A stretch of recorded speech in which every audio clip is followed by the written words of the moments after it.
유월절 엿새 전에 베다니에 서 있었던 일입니다. 그곳에는 예수님께서 죽은 자 가운데서 다시 살리신 나사로가 있는 곳입니다. 예수님이 오시니 잔치가 벌어졌습니다. 마르다는 일을 하고 나사로는 예수님과 함께 식탁에 앉아 있습니다. 그때 나사로의 누이 마리아가 지극히 비싼 향유 곧 순전한 나다 한 근을 가져다가 예수님의 발에 부었습니다. 그리고 자기 머리털로 그 발을 닦았습니다. 그랬더니 향유 냄새가 온 집에 가득했습니다. 우리가 찬송가를 부르는데 그 찬송가 가사가 다 성경 충만한 사람들이 기도 가운데 작시한 것인데, 그러나 그 모든 것이 다 성령 감동된 것은 아니기 때문에 가끔은 오류가 있을 수 있습니다. 찬송가사에 값비싼 향유를 주께 드린 막달라 마리아 본받아서 그러는데, 그 가사는 베다니 마리아로 바꾸면 좋겠습니다.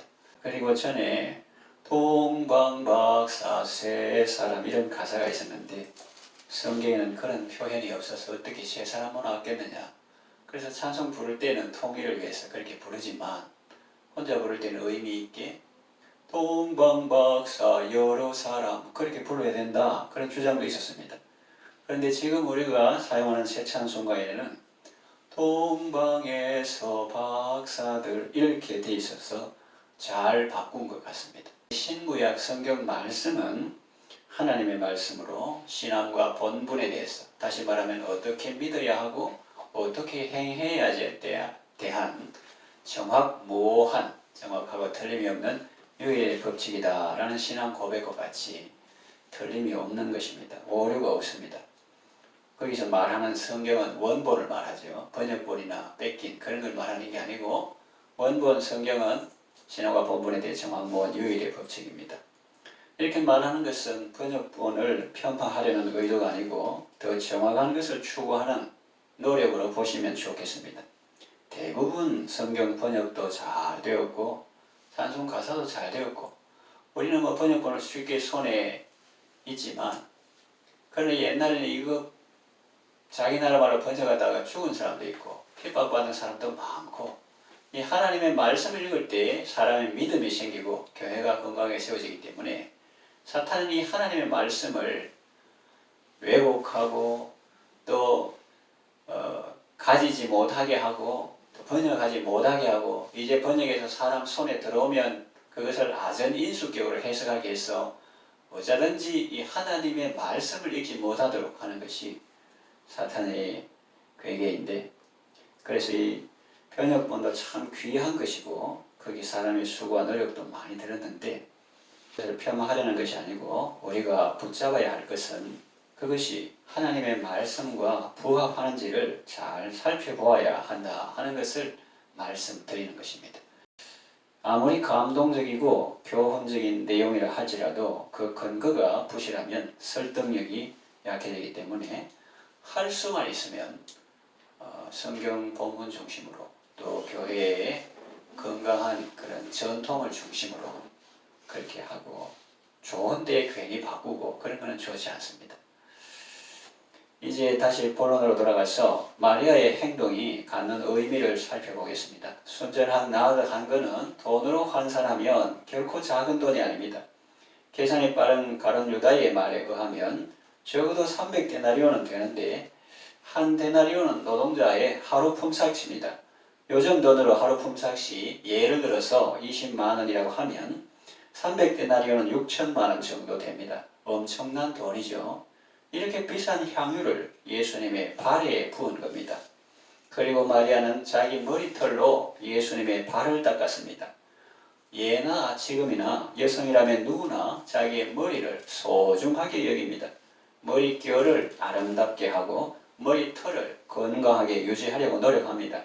그런데 그것을 풀어서 다른 사람의 발을 씻기고 닦는다는 것은 참 귀한 섬김이지만 어떻게 보면 여성으로서 참 수치스러운 일이기도 합니다. 이 모습을 보고 제자 중에 재물에 관심이 많고 돈에 눈이 밝은 가룟 유다가 말합니다. 이 향유를 팔면 300데나리온이나 되는 큰 돈을 만들 수 있고 그것으로 많은 사람을 구제할 수 있는데 왜 그렇게 안 하지? 좀 더 사족을 붙이면 왜 이렇게 쓸데없는 일에 허비하지? 그런 투로 말했습니다. 물론 유다는 가난한 자들을 생각해서가 아니고 도둑이기 때문에 공금을 횡령할 목적으로 그랬다고 성경은 말합니다. 그러나 그 속을 모르는 일반인들이 들으면 이 가룟 유다의 말은 그 상황에서 필요하고 적절한 말처럼 들렸을 것입니다.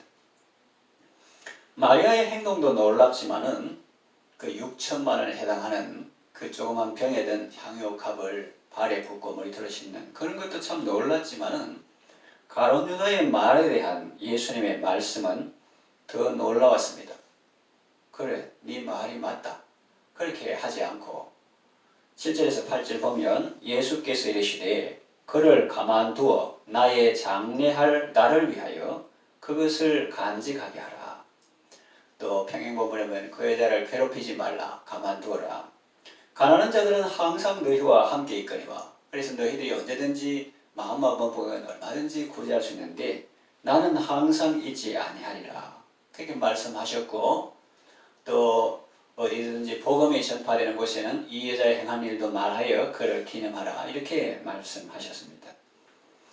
그래서 가만히 들어보니까 어때요, 여러분? 예수님이 저렇게 말해도 되나 싶죠. 설령 속으로는 뭐 향유를 붓고 눈물로 닦고 이러니까 속으로는 좋을지 몰라도 겉으로는 거부하는 흉내라도 내야 되는 것 아닌가 그런 생각을 할 수 있습니다. 그러나 예수님은 겉과 속이 다르게 행동하는 분이 아닙니다. 그래서 이 가룟 유다에게 또 앉은 사람들에게 하시는 그 말씀이 진심으로 하시는 말씀입니다. 그러니 더 이상하게 느껴지는 거죠. 평소와 다른 모습입니다. 달라도 너무 다릅니다. 예수님은 평소에 어떻게 사셨는데요? 가난한 자에게 복음을 전하셨습니다. 또 포로된 자에게 자유를 선포하셨습니다. 눈먼 자를 보게 하셨습니다. 눌린 자를 자유케 하시고 매인 자에게 하나님의 은혜의 해를 선포하는 일을 하셨습니다. 태어난 것도 삐까번쩍하는 헤롯 왕궁에서 태어난 것이 아니라 베들레헴 말구유에서 탄생하셨고 또 사람들이 나사렛에서 무슨 선한 것이 나겠느냐 하는 그런 나사렛 산비탈 동네에서 자라나셨고 낮고 천한 사람들과 사귀시며 사시고 그것은 말 못하는 자들의 말이 입이 되어주시고 또 그들을 섬기시 이런 삶을 사셨는데 한마디로 섬김을 받기보다는 다른 사람들을 섬기는 삶을 사셨는데 그런데 지금은 섬김을 받고 있습니다. 그 마리아를 말로 하지 않으시고 됐다. 그만해도 된다. 이제 그만해라. 또 급히선 그 허비하지 말고 이렇게 하지 않으시고 오히려 그 마리아를 꾸짖는 유다를 책망하십니다. 정말 이해하기 어려운 모습이죠. 그래서 어떤 분이 이 본문을 읽다가 이런 생각을 했답니다. 야, 이 사람은 정말 자기가 하나님인 줄 아나 봐. 그 세상이 말하는 4대 성인 중 한 분이구나. 유대인 중에서 훌륭한 랍비, 선생님이라고 하면 모를까. 마치 자기가 하나님이나 되는 것처럼 말하네? 그랬답니다. 그 예수를 믿어도 아직 알지 못하고 그 예수님에 대해서 그냥 좋은 분으로 생각하는 사람이 이런 생각을 할 수가 있습니다. 뭐 자기가 하나님이가 이런 생각을 했다는 거예요. 그 마음도 답답하고 그래 며칠 지나고 이렇게 있는데 성경도 안 읽고 또 마음에 또 예수님에 대해서 좀 불만적인 것도 있고 그랬는데 어느 날 성령님이 깨달음을 주셨습니다. 그분이 바로 하나님이라고. 성령님께서 그분이 바로 하나님이다. 예수님이 바로 하나님이다. 이런 깨달음을 주셨습니다. 그래서 이 깨달음이라는 건 순간에 오는 거거든요. 그래서 어떤 사람은 이 글을 써내려갈 때도 사람들은 그거 하려면 오래 걸릴 게인데 초안 잡고 숙성시키고 뭐 그런 사람도 있겠지만 어떤 사람을 깨달으면 단숨에 써내려갑니다. 신들린같이 악보 쓰는 것도 그런 사람도 있고 그래서 사람이 몇 날 며칠을 걸려도 안 되는 걸 꿈에 하나님께서 어떤 영감 주시면 깨가지고 바로 또 화학 분자 구조 이런 것도 그 꿈에 이렇게 보여주시면 그런 거를 이렇게 받아 적었다 깨가지고 그거를 이제 깨닫는 그런 경우가 있습니다. 저도 전에는 이 머리맡에 늘 연필하고 종이를 놔두고 그게 이렇게 무슨 글씨로 뭐 주는 그런 거라기보다도 깨달음으로 다 주기 때문에 한두 자만 적어놔도 깨면은 그걸 연결시키면 되거든요. 그런데 그 근거가 없으면 곧 잊어버립니다. 그런 경우가 있습니다. 그래서 그거를 이제 안 보이더라도 이렇게 적어놨다가 위에서 그거를 이제 풀어내가지고 문장으로 쓰고 이렇게 하는 경우가 있는데 그건 예고요. 그래서 성령님이 순간적으로 예수님은 하나님이다 그런 깨달음을 주셨습니다. 그래서 그 사실을 그대로 믿게 되었습니다. 그렇구나. 예수님은 하나님이시구나. 그렇게 된 것은 전적으로 하나님의 은혜였습니다. 그때부터는 더 이상의 어떤 설명도 필요하지 않았습니다. 그리고 보니 마리아의 행동이 전혀 이상하지 않았습니다. 나도 그래야 되겠다 앞으로 살 때 그런 생각도 들었겠고 마리아의 행동이 전혀 이상하거나 뭐 과하다 그런 생각이 안 든 거예요. 또 예수님의 말씀도 이상하지 않았습니다. 대신에 뭐가 이상한가? 대신에 지금까지 예수님께서 해오신 행동이 너무나 놀랍고 신기했습니다. 야, 예수님이 하나님이신데 하나님께서 사람의 몸으로 이 땅에 오셨나? 하나님께서 죄인이 받는 세례를 받으셨나? 그냥 이 땅 하는 것보다도 성경 받으니까 자기한테 적용시키죠. 하나님이 나를 구원하기 위해서 이 땅에 오시고 내가 죄인인데 죄인이 물에 들어갔다가 나오고 죽었다가 다시 살고 이게 세례를 죄인이 받아야 되는데 걸어가신 예수님이 죄인이 받는 세례를 대신 받으시고 멸시천대 고난 이거 죄지은 내가 받아야 되는데 예수님이 대신 받으시고 또 보통 죄인이 아니라 극악무도한 죄인이 받는 십자가 형벌을 예수님이 받으신 그 모든 일들이 너무나 놀랍게 느껴지더라는 것입니다.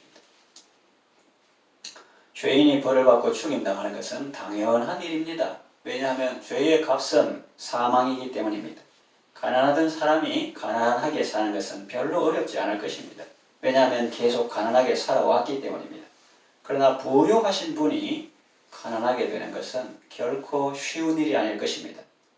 최근에 사우디아라비아의 왕세자요 또 총리인 빈살만은 우리나라를 잠시 방문할 때 자기가 쓰는 침대도 가져왔다고 합니다. 또 기미상궁이라고 할 만한 그런 요리하는 사람도 같이 왔다고 합니다. 하루 숙박비가 2천만 원인 호텔을 통째로 빌렸다니 얼마나 어마어마한 부자입니까? 그런 사람이 예를 들어서 물도 없고 전기 공급도 원활하지 않은 난민촌에서 산다고 생각해 보세요. 하루도 살기 어려울 것입니다. 그런데 예수님은 빈살만과 비교도 할 수 없는 하늘나라의 왕자십니다.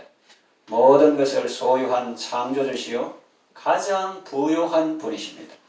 그분이 로마의 식민지, 로마의 나라에 태어난 게 아니고 로마의 식민지, 유대 나라에서 나셨고 또 낮고 천한 사람들과 사시며 33년 동안 그들의 연약함과 질고를 다 짊어지시고 마지막에는 온 인류의 죄를 사하시고 순종의 속죄 피를 십자가에서 흘리셨으니 정말 놀랍지 않습니까? 예수님은 왜 이런 삶을 사셨을까요? 무엇 때문에 이렇게 사셨을까요? 그것은 사랑 때문입니다. 요한복음 3장 16절 하나님이 세상을 이처럼 사랑하사 독생자를 주셨으니 이는 그를 믿는 자마다 멸망치 않고 영생을 얻게 하려 하심이라 했습니다. 하나님은 우리를 사랑하셨기 때문에 독생자 예수님을 우리에게 보내주셨고 예수님은 우리를 사랑하셨기 때문에 그렇게 부유하신 분이 가난한 우리에게 우리와 같은 모습으로 찾아오셨고 우리와 같이 사셨던 것입니다. 그래서 우리는 구원받게 되었고 부유한 삶을 누리게 된 것입니다.